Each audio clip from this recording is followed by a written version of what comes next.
All right. I'm excited for this conversation. We've been we've been inching around it, having this conversation for a while, but as because I'm feel like I'm just kind of getting to know what this is, to talk about the this distinction called the eye of charity, which is, I mean, it's at least put in that language is a Christian notion. And I think it has so many implications about seeing, right? About the self, right? About the world. And it's precisely the thing that's really intriguing to me is this kind of way that it seems to put how you see has this extraordinary way that it ends up constituting you and the world in this profound way. And so just the practice, like thinking of it in terms of a practice of developing the eye of charity, right? It just seems deeply rich. We could go into the theological route, but maybe we'll do that later.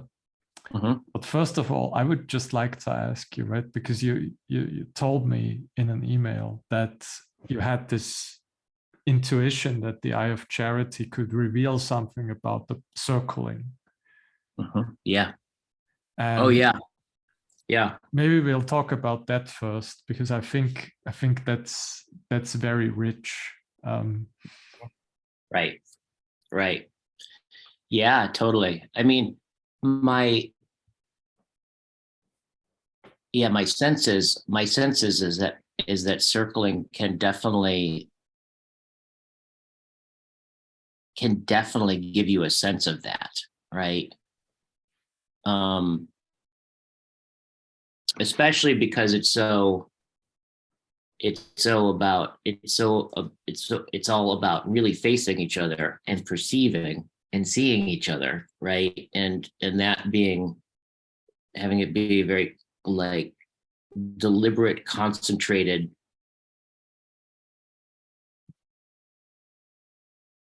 practice, right, of doing that, right? And especially the allowing sense of the word, of a kind of attention that's um attending, being attentive to, like not a wanting attention, right, but a letting attention and allowing attention. So all of those kinds of things. And I think one of the experiences that people have, over and over and over again, is this immense sense of seeing the good in someone, right? Yeah. And like to the point where it's not even just the good in that person, but this sense of catching sight of the good itself in that way, that seems to, which I think this is fascinating about circling, right?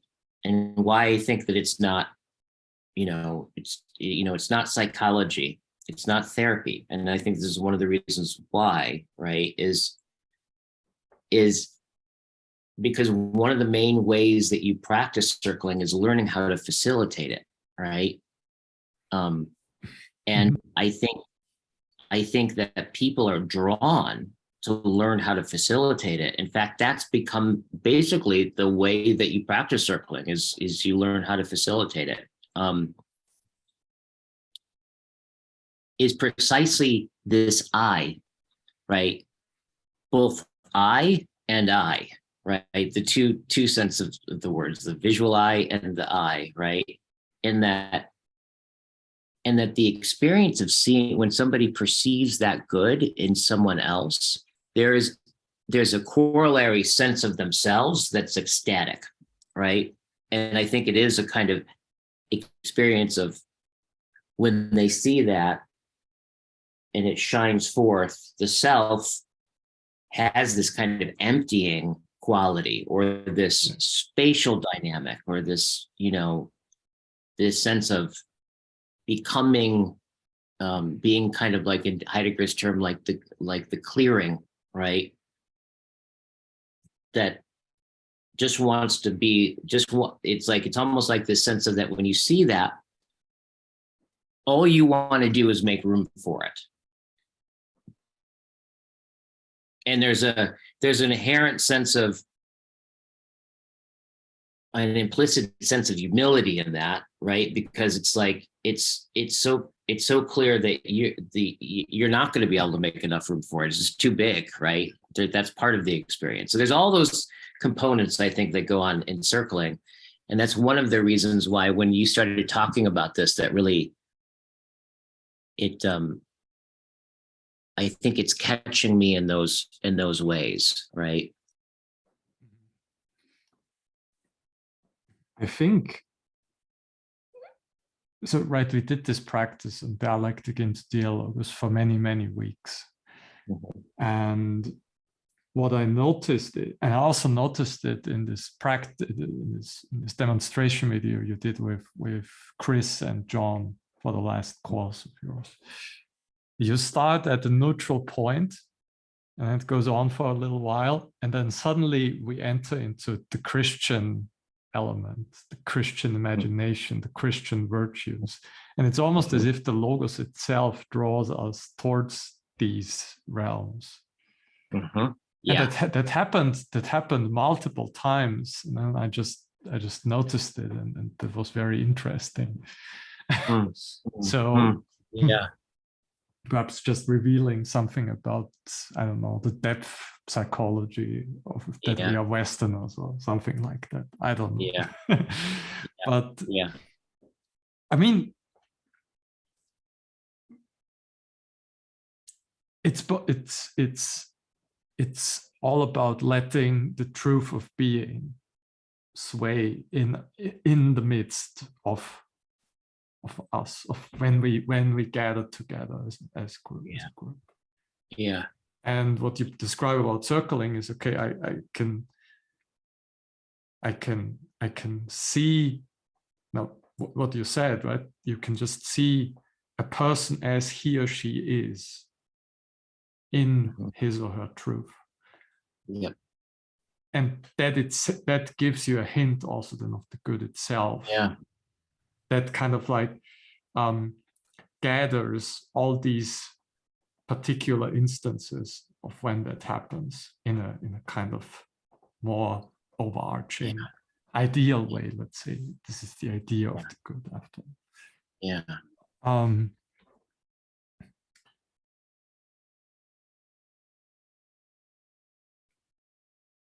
Now, the second mystery would not be, what is it about charity? Yep. Yeah, that piece. And what is it also about? And this has to do also with the ontological wound that you mentioned in this kind of, but it has to do, and we could segue into the theological element for a little bit. It has to do with this embracing of when something happens which the Christian tradition would name something like evil, or when we deviate from our original telos, from that which we are supposed to be, and we kind of by sin or by evil or just by contingency, we deviate from that. Yeah. And the eye of charity is that eye that is capable of seeing and bringing forth the ontological goodness, despite it's being covered over by all the messiness and the contingency of our lives. And this is, I sent you this book from David Bentley Hart. This is a kind of answer to the theodicy problem, which is very, very, it's perhaps the most haunting problem in Christian theology, is this problem of theodicy. Why Why does God permit evil? Why? Yeah. And Yeah. kind of like that seeing, that cultivation of the eye of charity is a kind of answer to that problem. It's drowning out the despair and the wickedness when, as soon as you are in a kind of, when your being is in touch with that inexhaustible fountain of a wellspring of goodness, then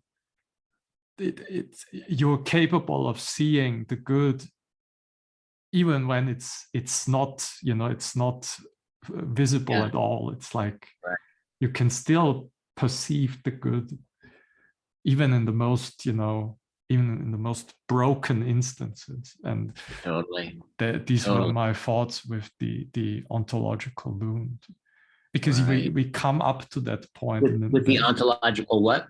You said ontological. The wound, the kind of like the scar or something, like you talk. The core wound. I think you call it the core wound or something. Oh yeah. You're referring to this. Yeah. That was what I meant. Right. Okay, got you. Yeah. It's actually, this is just the eye of charity. This is a very deep answer to a very deep problem, actually, if we really think about that in that way. What is the connection? And actually, do you think it'd be a good idea just to kind of read that part, those couple of pages, and in the book? Sure. Yeah. I think that'll help. I think that'll help the audience to just who are listening to get kind of grounded in the distinction. Is a page. I think you said it was like page 58 or something. Yeah. Do you want to pull it up? Because I could also read it on mine. I have it here. So here, I'll put it up here.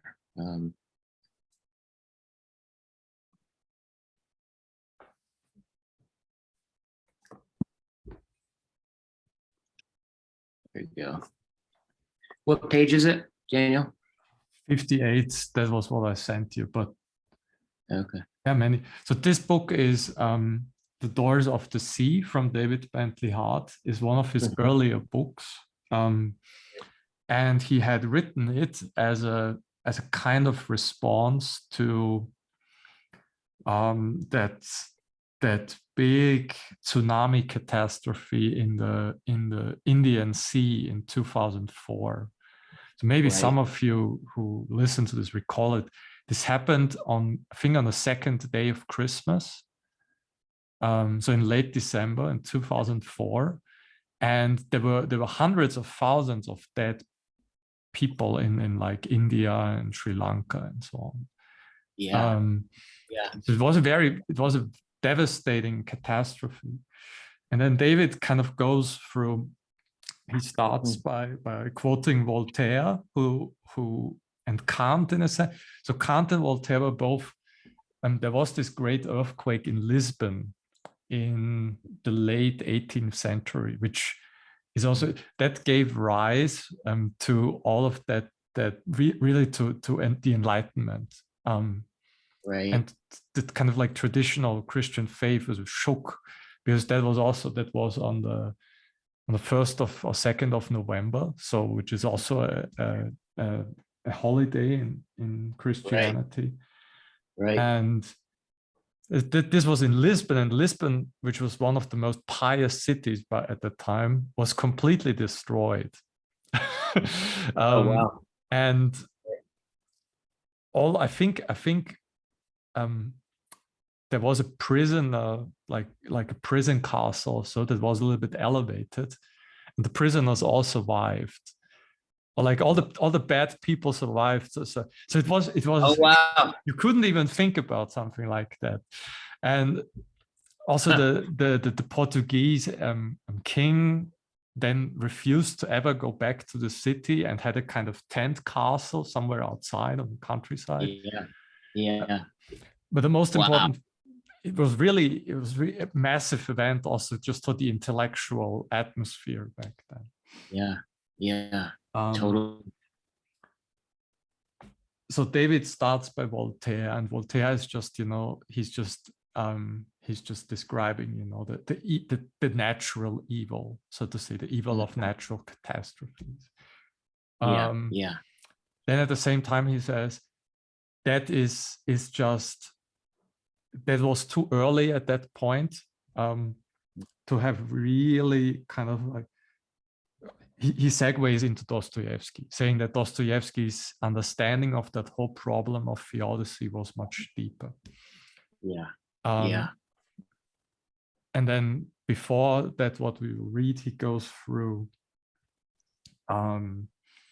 how Ivan Karamazov, so the brother who is kind of like atheistic, secular, rational,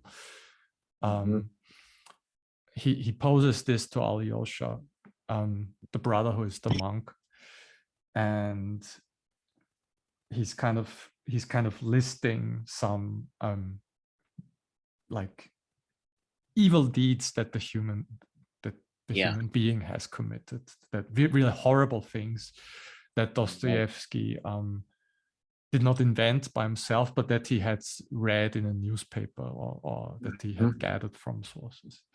Right. So like, a little girl is, I don't know, put in the outhouse in a freezing night and was tortured by the parents, and she's praying to gentle Jesus, but nobody comes and helps her. Right. And it's this moral outrage about this world where kind of like the tears of a child that do not justify all of this. I'll make it very short. That's the argument that Ivan poses towards Alyosha. Now, Dostoevsky doesn't give a direct answer to that problem, but after that, there's this, Ivan tells this to Alyosha, then there's the Grand Inquisitor story. And then we hear about the starets, Zosima, who was modeled upon a real starets, kind of like in Russia. And he is kind of like giving the answer, but it's an indirect answer. He's just laying out a different vision of how a human being can behave in the world. Right. We'll just read that now. That's probably a good context. Yeah, I'll go ahead. I can read it. Okay, this is page 58. This is from what is the name of this book? What is it called again? The Doors of the Sea. Where was God in the tsunami? Yeah, by David Bentley Hart. Okay, in the brothers Karamazov, the starets or elder Zosima, whom Dostoevsky modeled upon a real starets of the Optina monastery named M. Rosie, as well as upon various Eastern Christian saints. Got all these Russian terms. Constitutes a kind of answer to even, though not certainly a direct answer. Rather, in his person and in his teachings, he represents so radically different a perspective upon the whole of created reality that it is almost as if he and Ivan inhabit altogether different worlds. And in a sense, they do. He is most definitely one who sees paradise all around him, now, in the present moment, and who believes that this paradise is real and accessible to anyone who will look for it. But that, of course, begs the question, how can one look for paradise in such a world as this? So Zosima tells Alyosha that one must love not only all of humanity, but all of God's creation. One must love it as a whole and its every atom.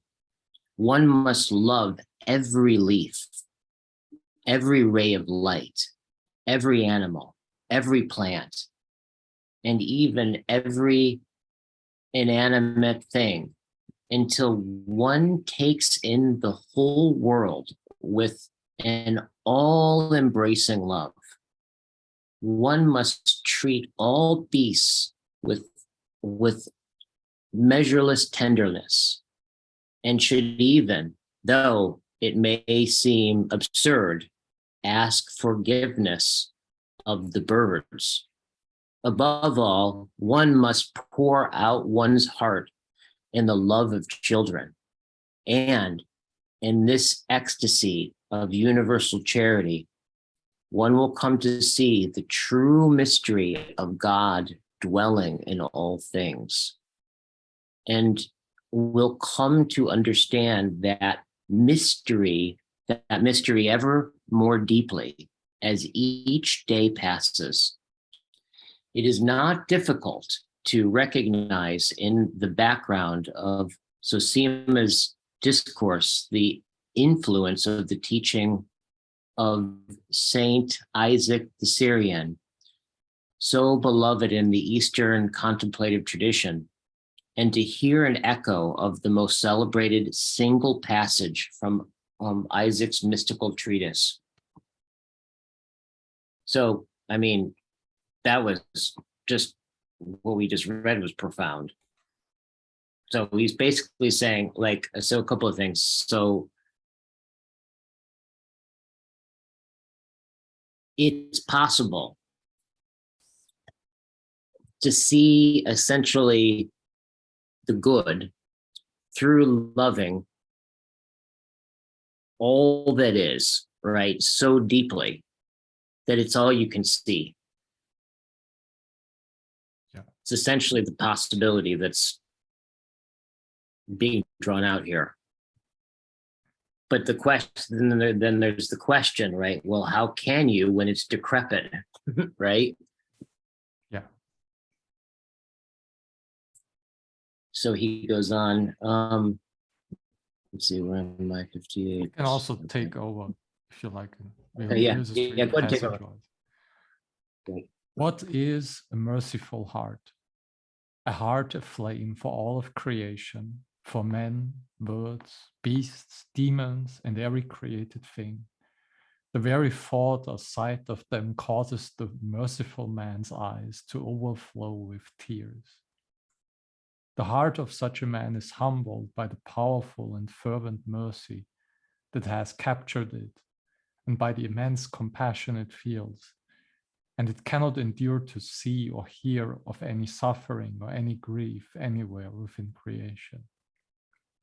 Hence, he constantly lifts up tearful prayers for God's care for and mercy upon even unreasoning brutes and enemies of truth, and all who do him injury. He prays even thus for the family of reptiles, on account of that immeasurable, godlike compassion blazing in his heart. To see the world as it should be seen, and so to see the true glory of God reflected in it, requires the cultivation of charity, of an eye rendered limpid by love. Maximus the Confessor taught that it is only when one has learned to look upon the world with selfless charity that one sees the true inner essence, the logos, of any created thing, and sees how that thing shines with the light of the one divine logos that gives it being. But what the Christian should see then is not simply one reality, neither the elaborate, benign, elegantly calibrated machine of the deists. That's Voltaire's God, by the way. smoothly and efficiently accomplishing whatever goods a beneficent God and the intractable potentialities of finitude can produce between them, nor a sacred or divine commerce between life and death, nor certainly nature in the modern mechanistic acceptation of that word. Rather, the Christians should see two realities at once, one world, as it were, within another, one, the world as we all know it, in all its beauty and terror, grandeur and dreariness, delight and anguish, and the other, the world in its first and ultimate truth, not simply nature, but creation, an endless sea of glory, radiant with the beauty of God in every part, innocent of all violence. To see in this way is to rejoice and mourn at once, to regard the world as a mirror of infinite beauty, but as glimpsed through the veil of death, it is to see creation in chains, but beautiful as in the beginning of days.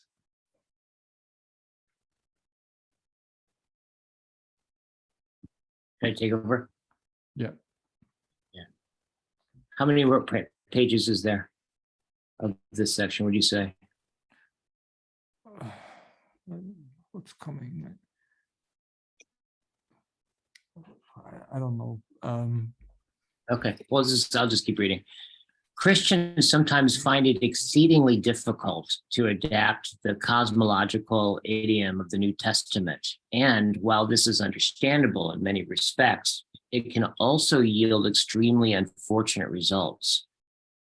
It is strange enough that the skeptical demands of Christians that they account for evil, physical and moral, in a way that draws a perfectly immediate connection between the will of God for his creatures and the condition of earthly life. It is stranger still when Christians attempt to oblige. For the scriptural understanding of evil has always been more radical and fantastic than anything that can be fitted either within a deistic theodicy or, for that matter, within any philosophical indictment of such a theodicy.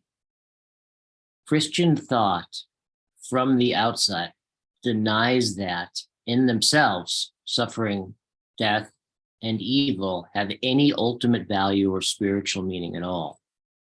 It claims that they are cosmic contingencies, ontological shadows, intrinsically devoid of substance or purpose.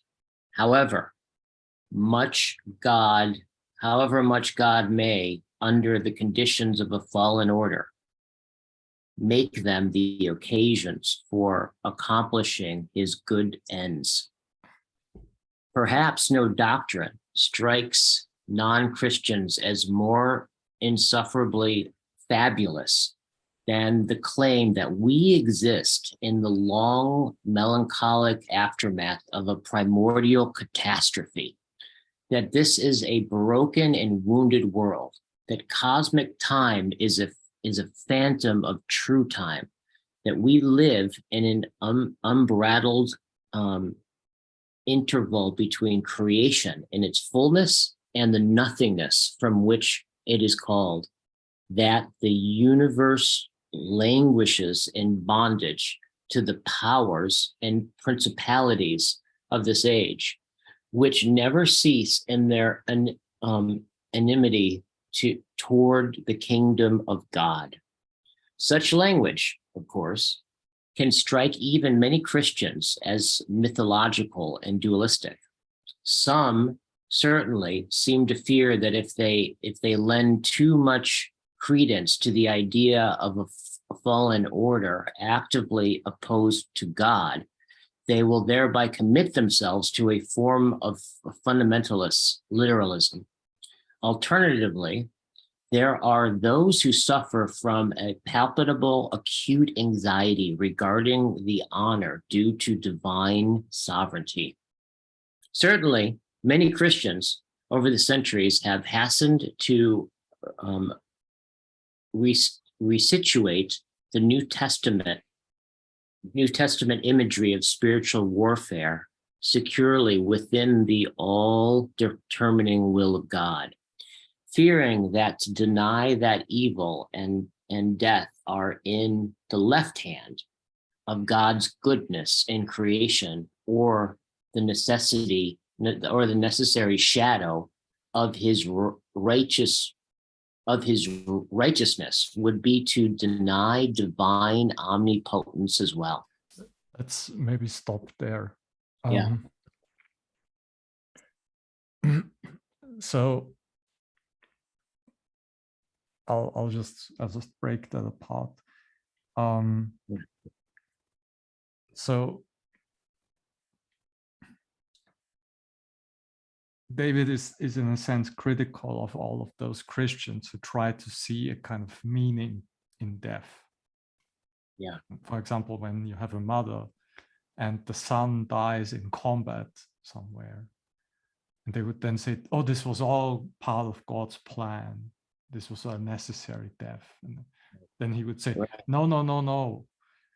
Like death and evil, these things are this is like our enemy. It's not part of God's plan of creation.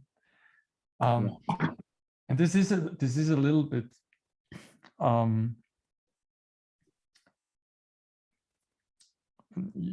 one would have to understand that, like, Christian theology is very influenced in a sense by Aristotle. So Aristotle has this idea that things have a telos, they have an end.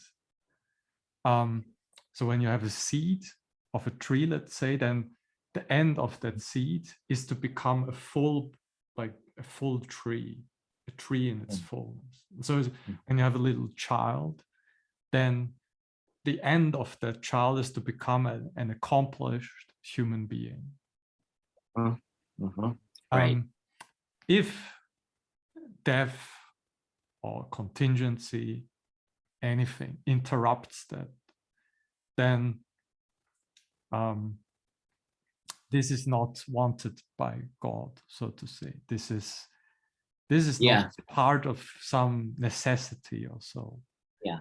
The thing, so, and the eye of charity is, in a sense, is always it's just a, I think it's just a longing, so that these all things, all of creation, so to speak, in the Christian idiom, can reach that telos, can reach all those ends and become an accomplished thing. And despite all the things that are inhibiting that being called towards fullness, that journey from, so to say, from nothingness. So because for him, all things are lifted or elevated out of nothingness, creatio, so creation out of nothing, creatio ex nihilo, and then they have this journey almost towards fullness. But death and evil and contingency are kind of like interrupting that, twisting it. And and then the other thing is that, so evil is like a parasite on creation. That's also a Christian thing. So a parasite is, right, a parasite has no substance in itself. Parasite can only exist by kind of like going to something and kind of and so evil in that sense has no substance. All things have substance. So for Aristotle, so ousia, right? I have a substance and a tree has a substance and so on. But evil does not have a substance. It's a kind of, it's the pure privation, so to speak. Got you. So that's why also God is not its cause.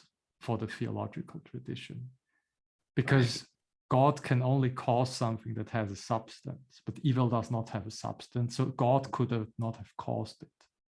Yeah. It came into creation through the fall in the Christian mythological thinking. Mhm. So it's an enemy. Right.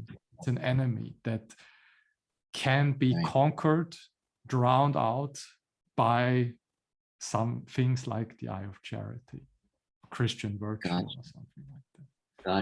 Got you. So I'm hearing, so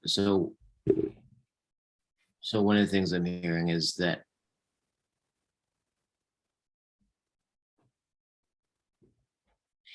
in some sense there's an intuition of wholeness, of being, as and the influence of Aristotle here on things have their telos, right? And that telos, right, is ultimately about the good, right? And so when there's an interruption in that, right, there's an interruption in the goodness itself. And that one of the ways you can look at the eye of charity is, in some sense, a way to comport yourself, right, in the face of essentially tragedy, right, of loss, of despondency, of all the myriad of evil, sick, and decrepit kind of things and people and events, and that the practice is being able to, in some sense, see through the appearance of those things into and perceive the good. Yeah, not to mistake the false, so to say, because evil for the Christians is like a shadow. It's illusion, and not to think it as something real, because that's the kind of temptation. But to see beyond it and see the goodness that still wants to come out and be out in the open and manifest itself. Totally. As the real, so to say. Yeah. And so the eye of charity can see that real in some sense. And in seeing that real, is it draw it out? Is it so the charity part? It's funny. I think I only have just a real cartoon image of charity in my head. I haven't thought about charity exactly, but like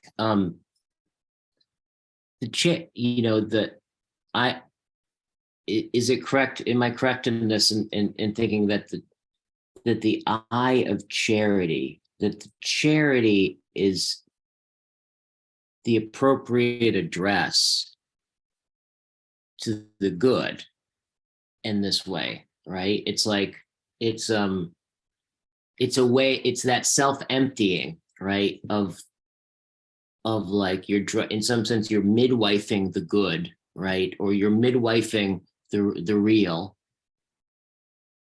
So when you go and you go to a homeless shelter or something like that, right, and in the midst of all of this brokenness and this fallenness and all of that, the way you respond, right, is you go there and you give, right, you give your time, your attention, and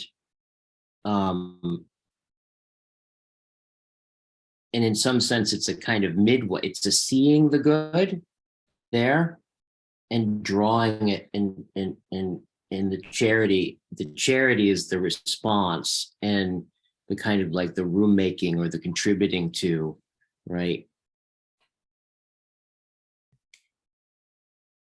Yeah, right. There's maybe we can, I don't know, we can play around with this. Yeah. I just had this idea, maybe the eye of charity helps us to become, that our existence becomes symbolic in a sense. But symbolic just means to put together. Yeah. Yeah. And Yeah. in a sense that what is interrupted is from that particular thing, the journey towards the accomplishment in the fullness of Mm. its final end, so to say, its telos. So what the saint is somehow he's going in there, and then he becomes the symbol. So that broken person perhaps can glimpse again the good, and then the saint becomes the joint between the good and that and himself. Right. Right. Okay, got it. So it's like symbolically, so that the eye of charity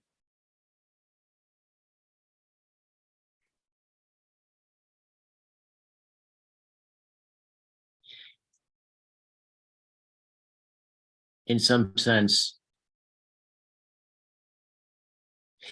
Well, do you mean kind of like in a sense of like that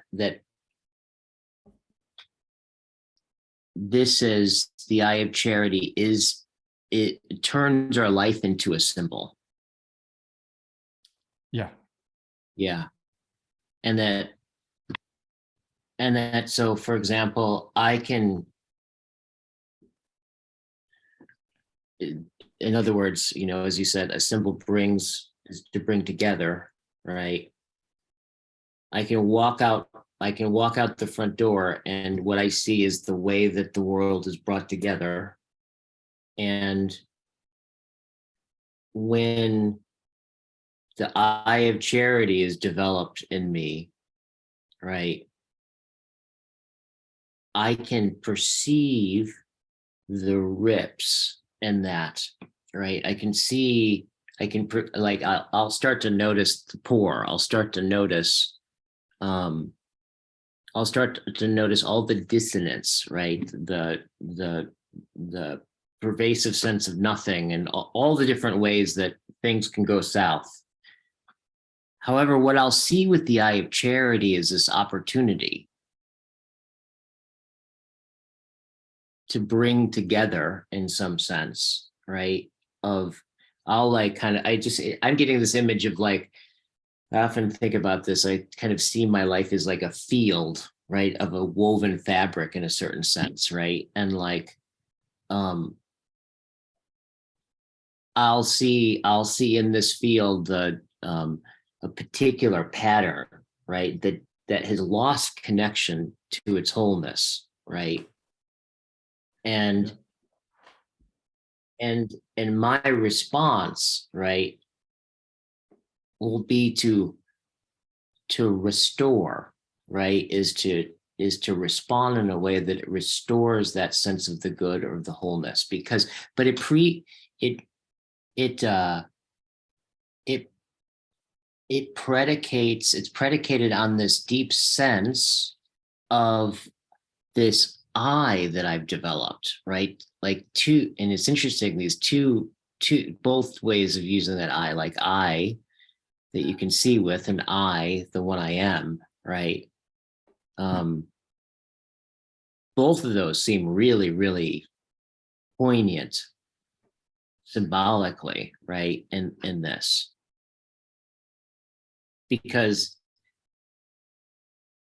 I mean, and if we just play this forward, as I give more, right, as I develop that I, and therefore see, right, more of the world to respond to that's disconnected from there, has the schism, have fallen basically, and I respond, right, and in that response a restoration happens, right?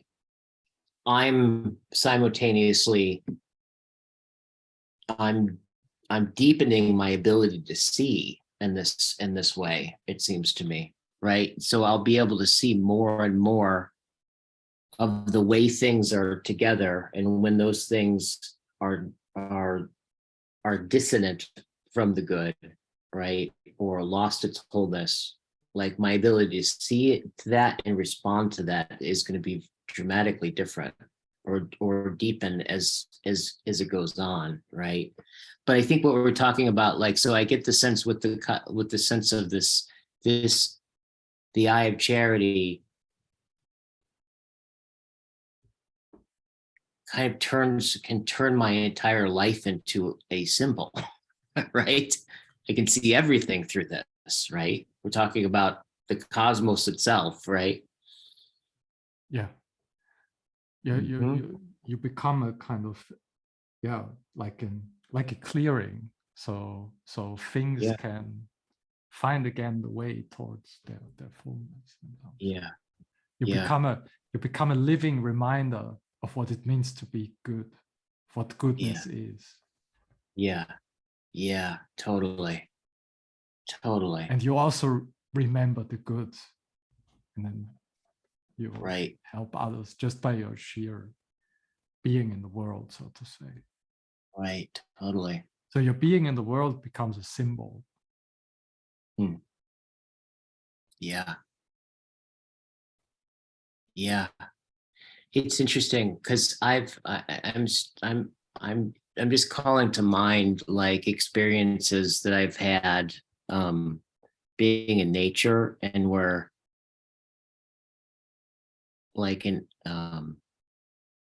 animal, right, in some sense has seen me having this experience of being, and it's a profound experience, like being kind of having an animal like to come into salience of an animal, not as prey, but this just these unique moments of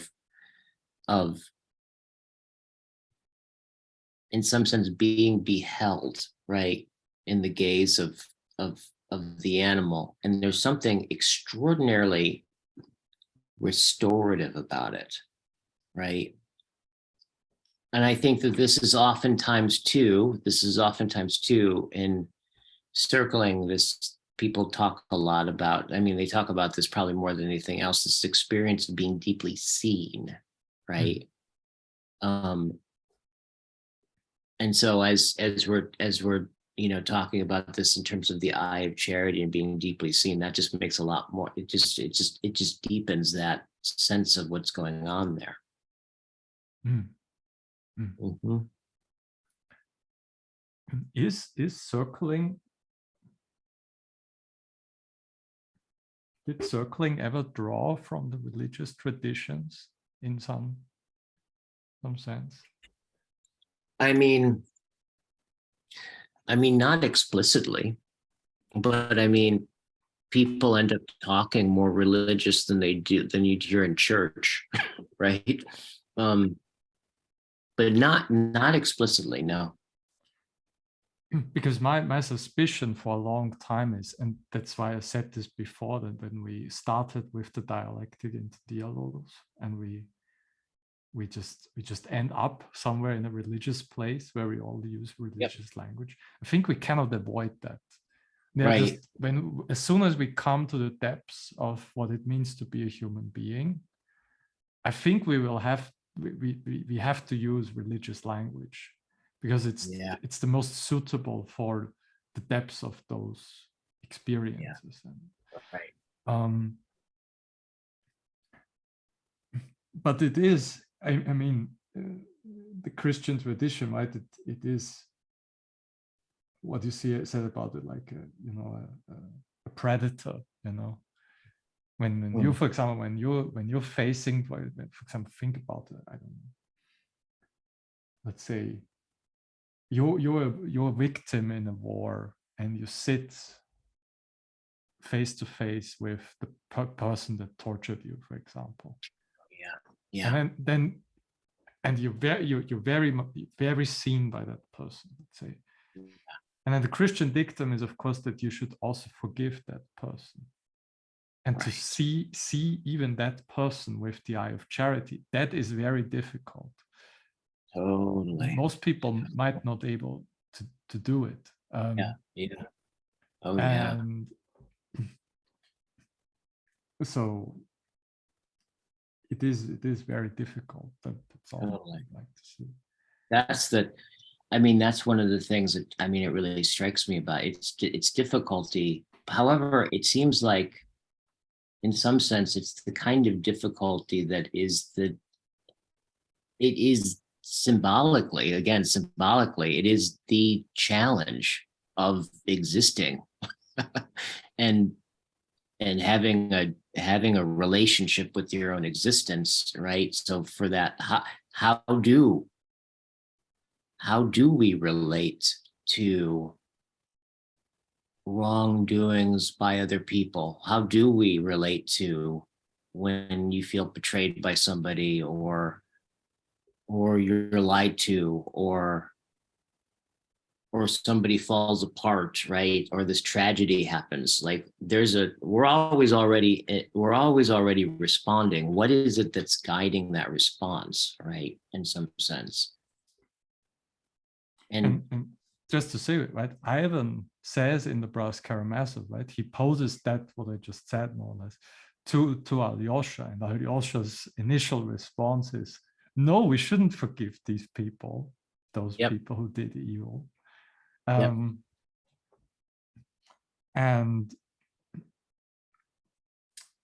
so it is perhaps very difficult. So David goes then, right? Yeah. With the Indian Sea, when those the calm ocean suddenly becomes like a monster that devours you, right? The waves just come and devour you and destroy everything. And to see them, to remember again how also that very same ocean can be, tranquil and beautiful and peaceful and everything. And so it is with human beings. It's so perhaps with all creatures that kind of go through a development, kind of like a genesis in some sense. Perhaps it's only often with mothers, right? And you have like a son, and the son is, I don't know, until he's 14, he pursues his interest and he's doing well. And then, I don't know, maybe a little bit after that, he becomes addicted. And this is like a deep, it's just in a valley of hell for like a couple of years. And then to have that memory present of, oh, he can also be good, and I know what his purpose is. I know what he can be when he is accomplished. To have a glimpse of that and keep it in memory, then that can really help you to have a kind of eye of charity towards someone who is really has become warped by all of the things. Totally. Well, and would you say that so there's that sense of like having known someone, right, and seeing them at their best, right, and then remembering that when they're going through hell, to remind you of the full reality of this person, not just the appearance of this particular slice of their life, can afford you to respond, right, with charity, right, in that way. And what's really interesting to me is, like, in some sense, the phenomenology of actually, what is it to look that tragedy right in the face and actually see the good, right? Like to actually, I think that's what I'm hearing, the telos of this practice, the end of this practice, or the aim of this practice, in some sense, that, right, is in some sense, you look at the poor and, like, you're actually able to see God right there, right in the middle of the worst, most tragic, depicable situation, right, and horror, that one has eyes that can actually see and perceive the good, right? Yeah. In that, like, that's I mean, that's difficult, but it's deeply, I mean, I can't think of anything more inspiring than that, right? Yeah, and you would, right, you would see that all of these appearances, you would see them as appearances. You would see them in their falsity. You would see that they're not real.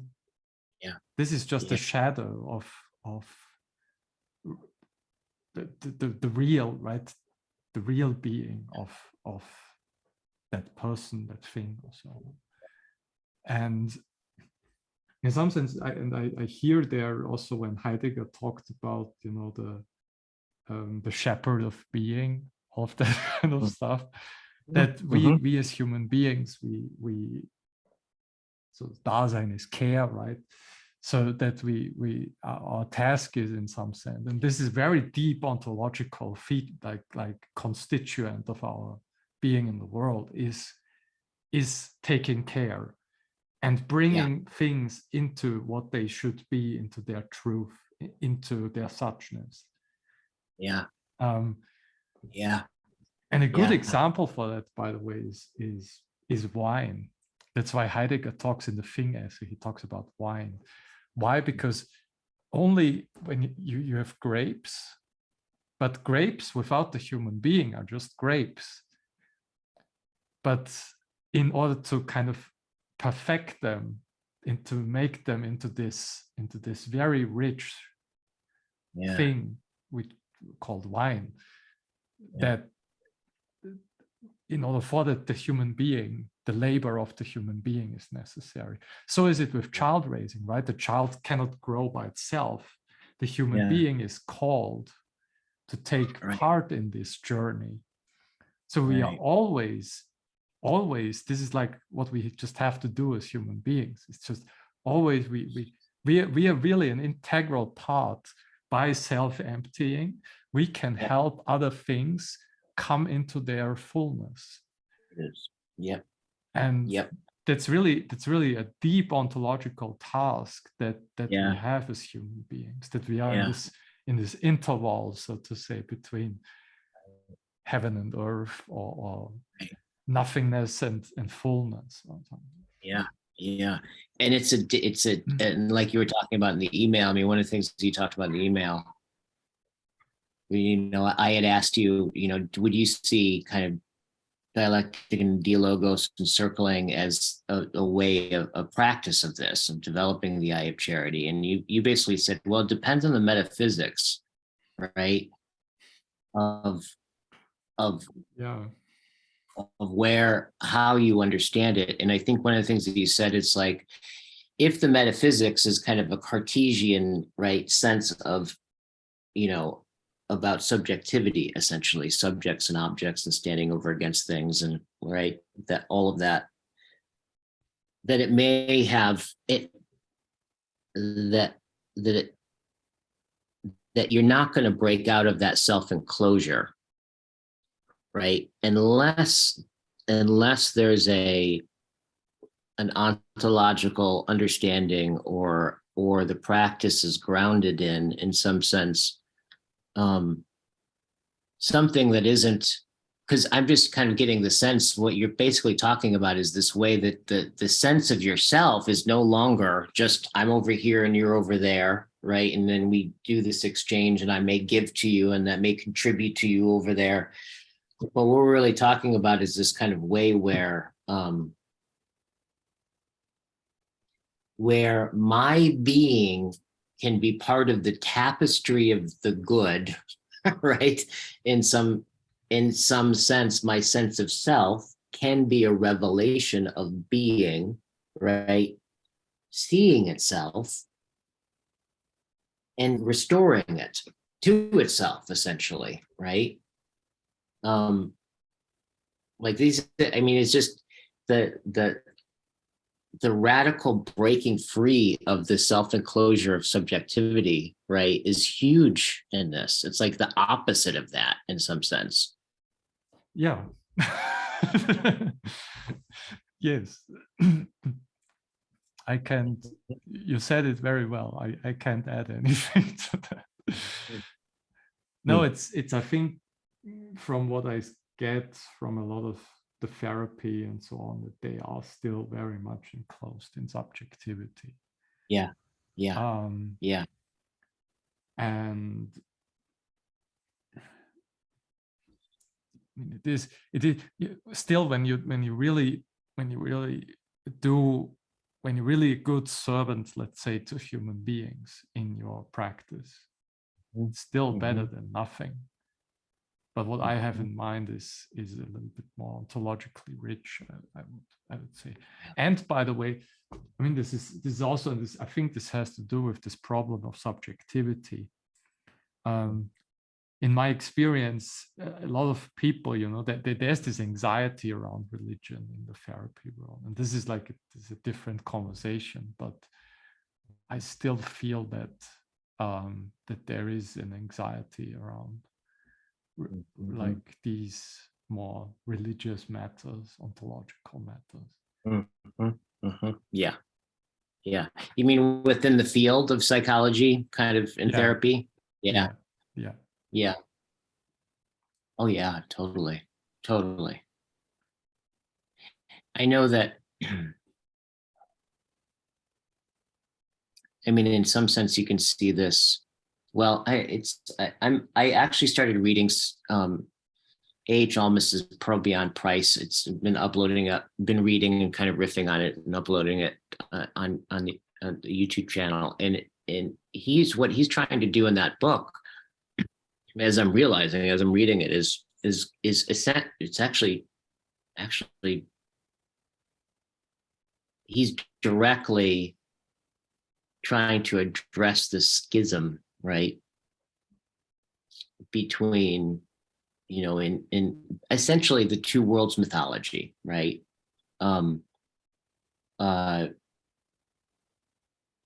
That's practically, I mean, that, and he's in Almas is going into it through opening it up through this dialectic between what he's calling the man of the world and the man of the spirit, right?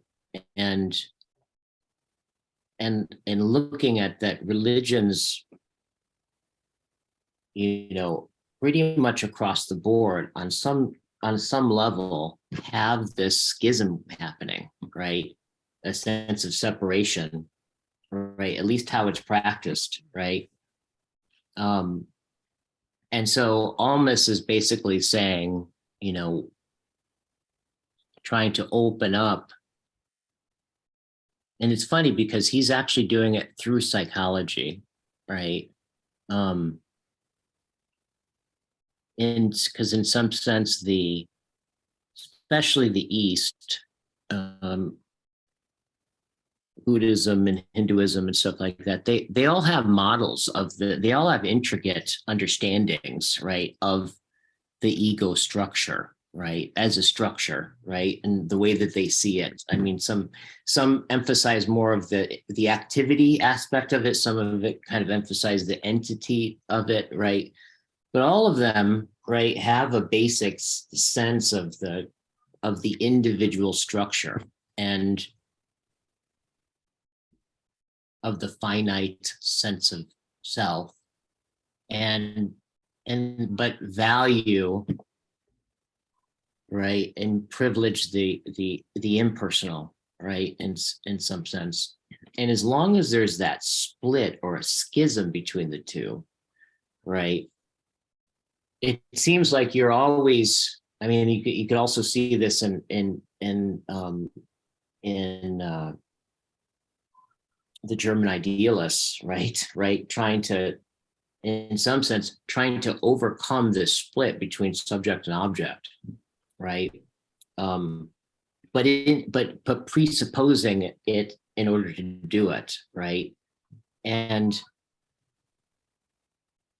so Almas is basically saying, right, no, like if we go deep into, I think what he's talking about is if we go deep into the very sense of personalness itself, right? What is it to be a person, right? Itself is that the sense of personalness is not an attribute of an individual cut off from being, but that sense of personalness is in the structure of being itself, right?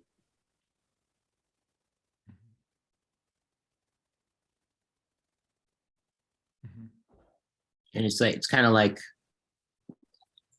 I joke about this a lot, but I'm kind of not joking at the same time. Is like this question of like, well, why did the unit, or like, why did the Big Bang grow a nervous system? Right? In some sense, there's what is it about being such that it was possible for something like an individual sense of self to arise, right?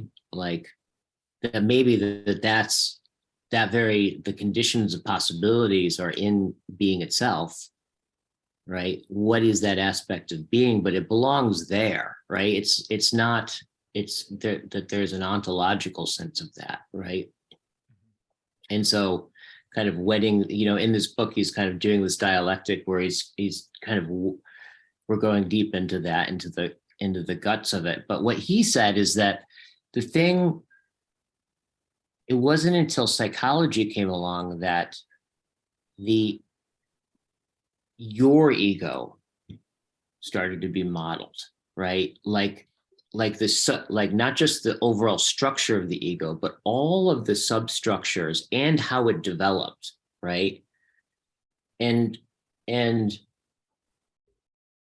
therefore that kind of created this possibility that Almas is taking up, right, in his project, right, which is, well, if we go deeply into understanding, right, all of the psychological distinctions that only came along like 100 years ago, started coming along, that addressing that, right, if it's really true that this sense of personalness is implicitly belongs to, right, to the impersonal, that if we can deeply dive into what psychology opened up, that it will lead us back into the impersonal in that sense, right?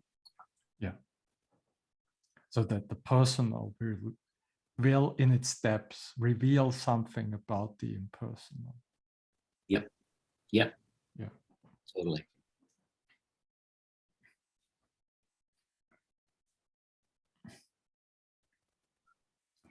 I mean, I would just emphasize, right, in Zen, when you have the ox herding pictures, which kind of like depict, right, they also, this is like a developmental structure, right, from the typical life of a practitioner of Zen, from like having a first insight, let's say, into goodness,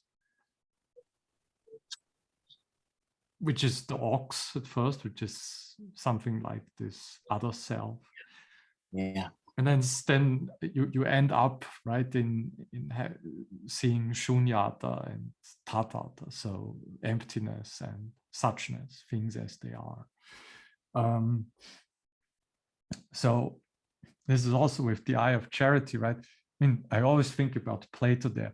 We cannot look into the good right away, but it has to be done in an incremental way, step by step. We cannot, you cannot see in the very beginning the goodness in, let's say, all the brokenness, and you will have doubts about God, and you will have doubts about the good. But that will just, when you practice that really rigorously, then it will help you to cultivate that eye of charity. Yeah, totally. So the developmental aspect is really, really important, I think. Oh, it's interesting, right? If you say with circling, right, the goal is to facilitate. So you start out, right, and there is a trajectory. But it's important, right? It's always important just to remember that, when you see it once, right, the goodness in somebody, and that you're not deceived, Plato would say, by the shadows. You could also, right? You're not deceived by the core wound, or when the person, I don't know, becomes again addicted, is again has again the same problems that he had 5 years ago, is again in the self-deceptive patterns that he had. But you always remember, right, the goodness. Yeah, totally. And I think again that, I mean, this is a good point that you made with, I think, and that's why I think, right, John once bemoaned that, for example, the University of Toronto doesn't have psychology of religion as coursework or a department of it. And he kind of bemoaned that, because I think that when psychology kind of stops at these superficial levels and doesn't go all the way down, like what Freud, right? Freud and Jung, right? Freud excavated a little bit, and then Jung excavated even more. Then I think then we cannot avoid contact with the religious dimension or all these. That's the one thing I've just appreciated, I mean, one of the places I've really learned this is actually through circling, is this kind of way where it's like the way someone moves their hand in a particular way, right? If you follow that down, you follow that thread all the way down, every thread connects to these deep understandings of being, right? These deep kind of, well, these presuppositions, these things about time, right? Understandings about time, about space, about like, it's like there's, it's that there, especially for human beings, is that you can see this in this is why actually it's very difficult to draw in art school, right? The human figure is one of the most difficult things to draw well, right? And the reason why is because every single part of the human being is meaningful and dynamic. In other words, everything is a communication, right? Every single thing is a communication, right? And so when you draw, like, the challenge is like having all of that, every single part of what you draw, like if there's any dead spot in there, it's not going to be, it's going to be less and less human, or shine through the human being. So just that sense of like, and in circling that, just that sense of the most, I can, so I can think of just so many times where it's like somebody starts talking about just something apparently inconsequential, right? And then we hang with it for a second, and that opens up to this other thing. And then it opens up over here, and then it opens up over here. And pretty soon we're in this kind of revelation of their understanding of what their whole life is about, right? Like, that it seems to me that every part of ourselves, at every second, right, there's no dead spot. In other words, it's dynamic and expressed. These deep levels of meaning are all, it's just always the case with us, right? Yeah. Just maybe to say one other thing is, we talked about identity deduction like a year ago, and I think the eye of charity is, in some sense, it's the same. It's like, bingo. It's the same. We just draw forth, we presence that whole that is beyond all the parts, but that somehow all the parts are geared towards that whole, a longing to be in a kind of participation with that whole. Yeah. Yes. And then Yes. again, the human being is just the symbol. So that contact that can happen. Mhm. Mhm. The idols can, like the idols and the parts, they are wedded together by the Right. symbolic Right. participation of the virtuous human being, let's say, that the philosopher, Right. the person, Right. the saint or the sage or so. Yeah. Yeah. And Yeah. right, and John also talks about how, right, what the child is to the adult is the adult to the sage. And I would say, right, and there's again a developmental element to the eye Right. of charity. So, Yeah. Totally. Totally. and Right. that's just something we need to, I think, bring back Mhm. in our culture. So Yeah. that there is a very important role that the philosophers or these saints have and play. Right. Oh, totally. Yeah. Yeah. And I think precisely about this, precisely about this element of this learning how to see, right? Because there is this kind of quality, like one of the things about when I say, like, when you see the goodness in somebody, if it's really difficult to describe what that is, right? What do you mean when you say that? What are you perceiving exactly? Like, it's very difficult to talk about that. However, the experience of it can shine forth, like with just, there's a self, it's reality, right, that comes forward. And I think one of the things that you see is this way that, in some sense, just what we were talking about, right? To be at all is already to yearn for being as such, right? Like that it's almost like, it's like even in the most evil of acts, right? If you inquire deep enough, right?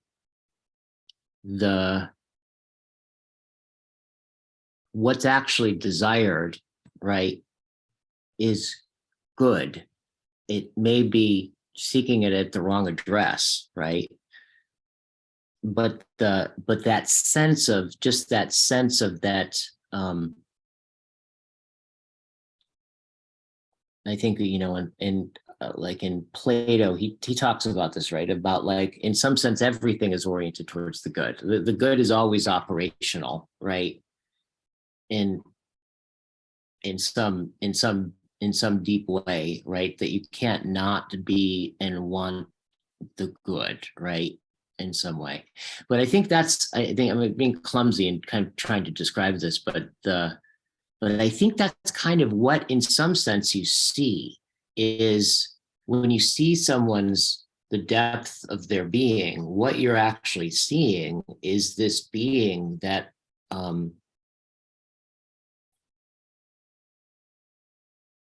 yearns for God, right? Like in its guts and its very constitution, right? Like, so to really see someone in some sense is to see something like that, right? And in some ways, the more broken they are, right, the more contorted it is, right? The more, the more ill they are, or something like that, right? Um, yeah, I can just feel that as through this conversation, kind of coming back around to that, just imagining that is like there is something that wants to look there, right? It wants to look there. And this is what's interesting. It's not what we're talking about is not like looking at the tragedy because it feels good or something, right? But it's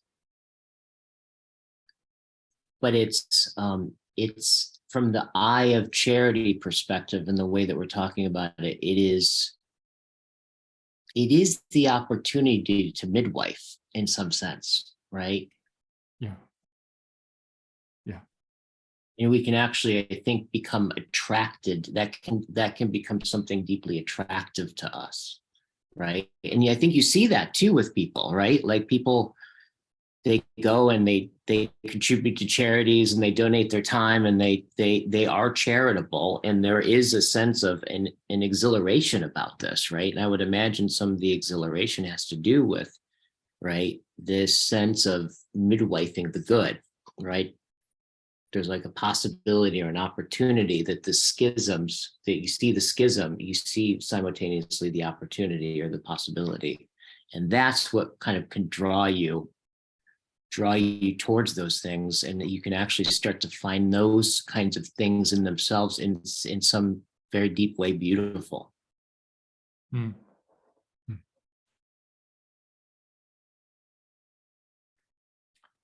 There is now another mystery, is how dialectic into dialogos helps us to Mm-hmm. that's just one thing I just have in mind, how dialogue Yeah. helps us to gather the good. And Yeah. that's Right. just because right, charity, true charity, I think, charitable people are also very good listeners. So it has to do again with this self-emptying and knowing how to respond and when to respond, and Right. knowing how to listen. And Right. maybe we can even say the ear of charity as well, Yeah. not just the eye of charity, but the Yeah, there are different senses, right? There are different senses, right? But it's really interesting to think about that, right? Yeah. I said this in a conversation I had a while ago. I said, I think actually we can, that what philosophers always talk about, mainly they talk about seeing, right? Talk about seeing a lot, maybe a little bit about listening. Yep. But when it comes to the other senses like touch or taste, Mhm. because I think you can also touch the good and taste the good, and the eidos is the gathering of all senses. But that's very like, because I think I tasted that. I tasted some, and cooks, when you're really good cook, then you can presence the good in Oh, the yeah. meal. Oh, totally. Oh, totally. Yeah, absolutely. Absolutely. But Plato, right? Plato identified the eye as a kind of meeting point between, and then Heidegger also does this, right? In Ereignis is an eyeing as well, an owning and Oh, an it eyeing. is. Yeah, it's Oh, I didn't owning. know that. It's a middle word between owning and eyeing. So Huh. Oh, interesting. Interesting. A middle word between owning and eyeing. he had both. He had both playing. So in eyeing, Yeah. and owning, and he had both meanings of this word in mind when he came up with that. And eyeing in terms of the Yes, eye. yeah, the Yeah. eye. Yeah. And owning. Oh, interesting. So it's both an eyeing and an owning. In the owning part of that, see, the Aragnes is just, this one's, it's so slippery for me, to kind of grokking Aragnes. So the owning part, is that another way of saying the owning is a way of saying kind of a deep sense of comportment of the way I comport? Is it like, I would say it's the inherent that we natively belong to being. okay. We are intimate with being. Mm. We have a very as human beings, we have a very intimate knowledge of being that only human beings have. It's this openness to being that we can Yeah. even talk about something like being. Yeah. That we are almost in being. Yeah. But it also has this dimension of seeing, because again, Plato, the eyes were kind of like where being and the human being kind of meet, something like that, when I remember it correctly. He says that somewhere. So yeah, but the other taste, I don't know with the other taste. I think at the other senses, I think we can, with all senses, I think we can remember the dimension of being. Right. But it's with the other senses, it's not so obvious, perhaps. It's Yeah. more Yeah. difficult. Well, it's like, it's funny with something like taste. It's like this strikes me as so much more obvious, right? With In taste, some it's way. very obvious, right? Yeah. I think so. Right. Smell is a lot more obvious, right? Like, it's funny when I think about it in terms of these other senses, it's like there's something. And I think we all have, we cannot describe it, we cannot really say it, but we all, I think, have a distinct memory when we eat something real or we smell something real versus we eat just, I don't know, Yeah. some McDonald's fast food, Yeah. some strange food, or some, Right. we smell a very artificial Yeah. perfume or so, but or when we have a kind of, when we, the perfume of being, somebody said about, used that Right. expression once, the perfume of being. Well, I think that's Almas, actually. I think Almas talked about that, the perfume of being, right? Mhm. It's like, because I know that there's also Steiner, Rudolf Steiner, who's the one that started the The Waldorf schools, yeah. Waldorf schools and stuff like that. He's got a whole understanding of the senses. He says there's like 16 or something like this, but like but that each sense is, it's like, it's something like the sense is a sense for Steiner is something like the way the body thinks, right?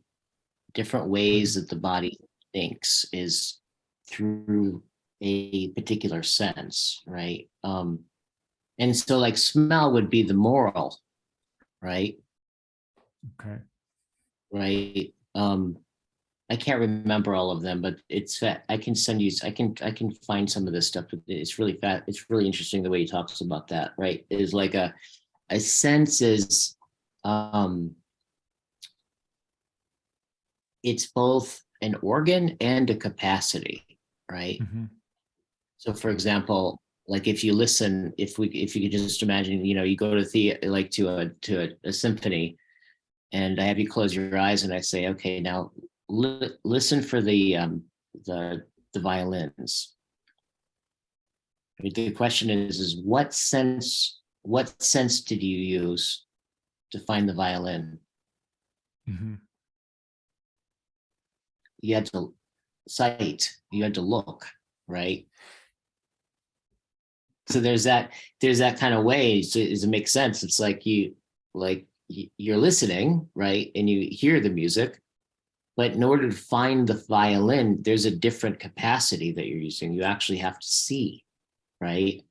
So it's like there's these ways that senses are both, on one level, they're an organ, but they're also these capacities that happen in other senses.